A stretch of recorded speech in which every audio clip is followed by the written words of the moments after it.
Bem-vindos a mais uma JE Talk. Esta sexta-feira, o Jornal Económico vai publicar a edição do Quem é Quem na Formação em Portugal.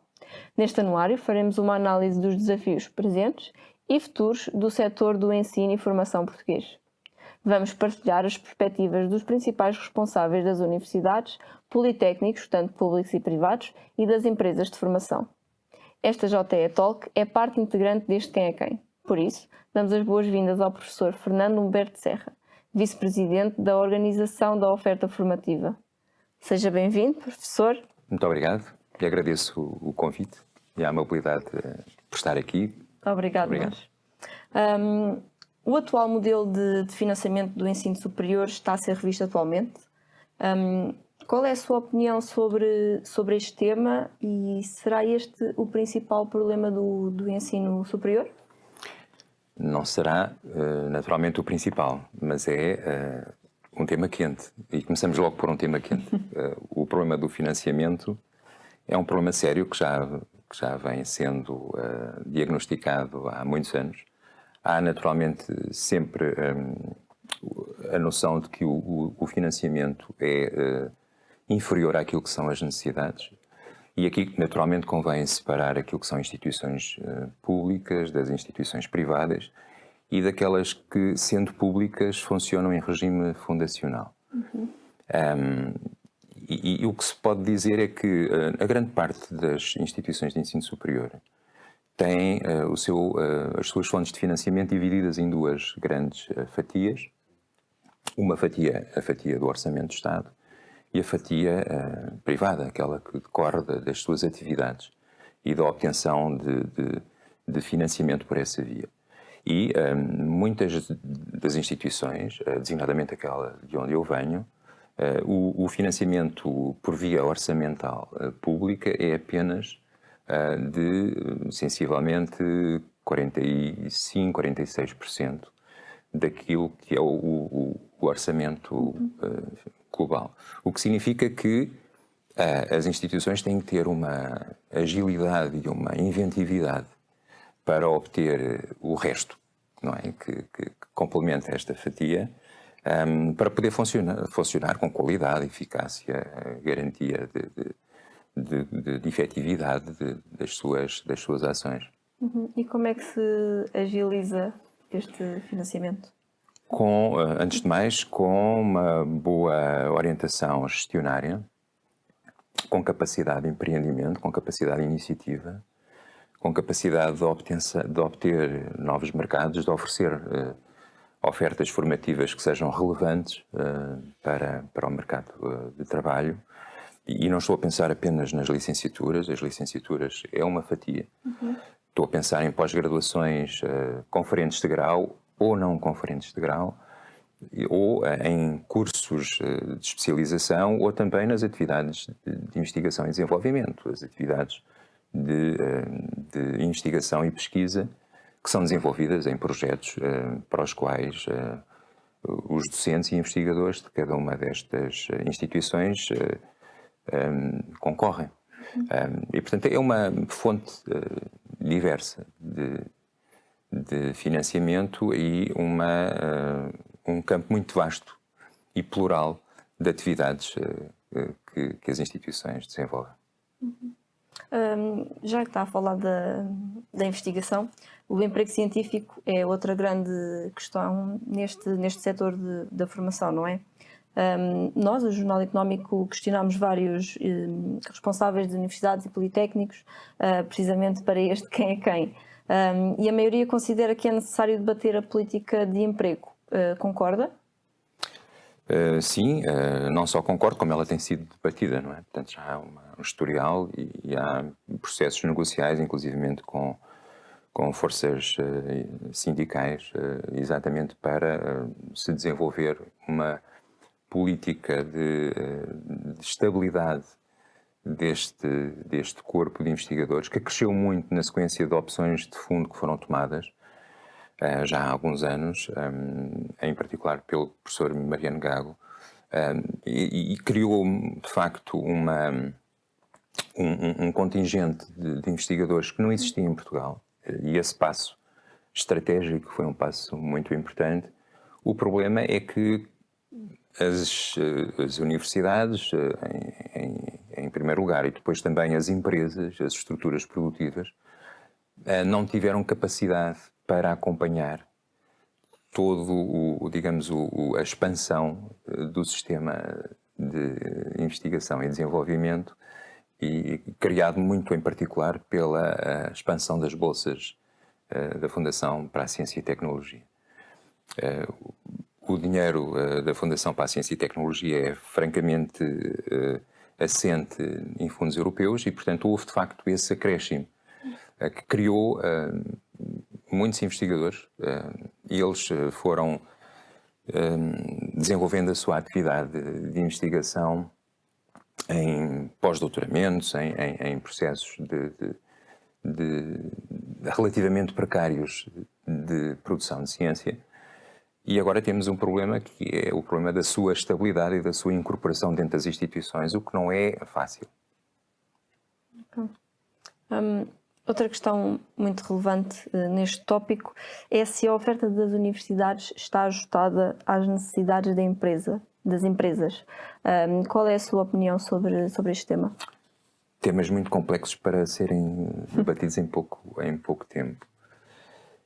Ao contrário do que aquilo que se imagina e se diz, as universidades fazem diagnósticos das suas ofertas formativas. Estudam o mercado. Estudam o mercado, por assim dizer. Mas a verdade é que o mercado é, pela sua própria natureza, é contingente, é muito incerto. Há processos de globalização, de abertura das economias ao exterior, nomeadamente a nossa. Há conjunturas críticas, o caso de crises sistémicas, como foi o caso da Covid ou a guerra na Ucrânia, alteram profundamente a dinâmica económica das unidades produtivas. E foram tão seguidas, não é? Exatamente, e portanto numa sequência muito densa, o que criou um acréscimo nas dificuldades da sua gestão. E portanto, eu diria que cada vez mais as instituições de ensino superior, universidades e politécnicos, visam desenvolver processos de produção e divulgação do conhecimento de natureza aplicada, sem descurar naturalmente as suas componentes essenciais e fundamentais, elas precisam de ser desenvolvidas, mas naturalmente há essa preocupação em tornar o perfil dos diplomados um perfil mais ajustado e mais adaptado. Sendo que é sempre a corrida do gato e do rato. Se me é permitido dar oferecer esta expressão metafórica, que é a necessidade que nós temos de criar pessoas, de desenvolver diplomados que saibam não apenas dos aspectos específicos e mais detalhados da sua futura profissão, mas que tenham capacidade para se adaptar a circunstâncias de alteração do mercado de trabalho. Isto passa por gestão da sua carreira, passa por capacidade de empreendimento e de inovação, de gerir a própria situação pessoal de crise ou de frustração e de prosseguir, de procurar alternativas, de criar empresas em iniciativa própria.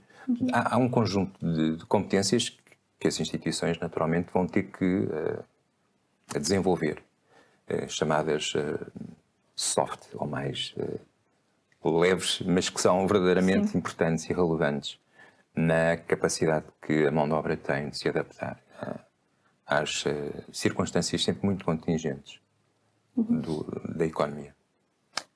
E se quisermos falar aqui de uma instituição em concreto, o ISCSP, não é? Quais são as áreas de estudo mais adequadas às empresas? Bom, eu diria que são todas, embora a nossa vocação, nós temos administração pública, ciência política, relações internacionais, serviço social, sociologia, antropologia. Uma vasta área, não é recursos humanos verdade? é uma vasta área e, portanto, naturalmente haverá, pensando, por exemplo, numa licenciatura em gestão de recursos humanos, será essa uma licenciatura francamente, diretamente ajustada ao mundo empresarial, mas eu diria que a nossa formação é uma formação em ciências sociais e políticas com relevância e potencial em múltiplos domínios da atividade social, económica, cultural. E o que é que nos pode dizer dos vossos níveis de empregabilidade? São muito bons. E digo isto com algum orgulho, naturalmente, claro. Mas tem a ver com os dados que nós temos, o nosso grau a nossa taxa de empregabilidade ronda os 90%, situa-se acima dos 90%, em algumas, estou a pensar agora nas licenciaturas. E temos uma alta taxa também de empregabilidade no domínio específico em que formamos. E, portanto, eu diria que, do ponto de vista da empregabilidade, temos que prosseguir este caminho e consolidar este caminho, que é um caminho muito, muito interessante. Que argumentos possui, por exemplo, o ISCSP para atrair jovens que estão agora a candidatar-se ao ensino superior? Bom, eu sou suspeito, porque eu sou um produto direto desta casa, para onde entrei em 1980 como jovem estudante. Mas o que eu diria é que o ISCSP é uma instituição coerente, rigorosa, que se preocupa muito com a qualidade e tem uma cultura de proximidade. Isto significa que nós, efetivamente, preocupamos com os estudantes. E muitas vezes preocupamos com os estudantes nas suas circunstâncias, até familiares e pessoais. Mas temos um diálogo muito próximo com eles, temos processos de consulta formalmente prevista ao longo do ano, pelo menos em 2 semestres. Fazemos reuniões pessoais com representantes dos estudantes e temos um sistema de avaliação e de gestão da qualidade muito, muito rigoroso. Temos inclusivamente certificação por essa via. É uma instituição muito, muito interessante. Muitas vezes costuma-se dizer que uma vez do ISCSP, para sempre ISCSPiano, mas isto significa que, em muitos casos, nós não sabemos muito bem porquê, mas há um relativo bem-estar, uma cultura de pertença que se vai entranhando ao longo dos anos de formação e que nos acompanha para o resto da vida. Eventualmente isto acontecerá com outras instituições, eu volto a dizer, eu sou suspeito, mas colocando essa minha suspeição entre parênteses, fica aqui o convite para os estudantes que queiram estas áreas das ciências sociais e políticas apostarem numa escola, como digo, coerente, rigorosa, tem uma tradição longa, mas também tem um olhar colocado no futuro e naquilo que são as necessidades das próximas gerações. Num dos contributos que deu para este Quem é Quem, o professor refere que, ao contrário do que se julga, ter cidadãos mais escolarizados não reduz as oportunidades no mercado de trabalho. Qual a importância da formação para o desenvolvimento em Portugal? É decisivo. É a nossa mais-valia maior.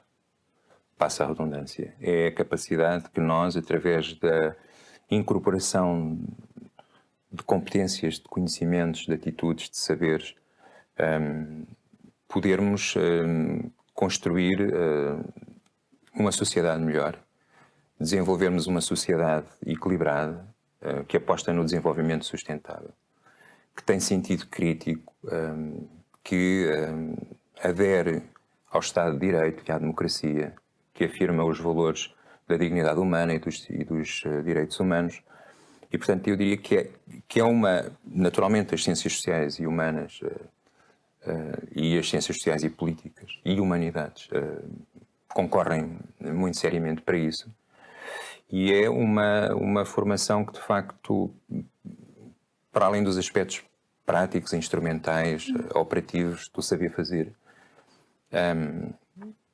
melhoram o perfil cívico e as competências de intervenção na sociedade, que são muito importantes, decisivas, eu diria mesmo, para os próximos tempos, atendendo àquilo que está a acontecer em termos de ameaças à democracia, aquilo que são os grandes desafios da transição ecológica, da transição para as sociedades pós-carbono, os desafios das alterações climáticas, São questões, são problemas que requerem competências e conhecimentos técnicos ligados às ciências exatas, mas também conhecimentos ligados ao modo como nós funcionamos em sociedade e ao modo como desenvolvemos culturas e mentalidades. E, portanto, eu diria que quem gostar destas áreas e achar que tem um papel interessante a desenvolver no futuro nestes domínios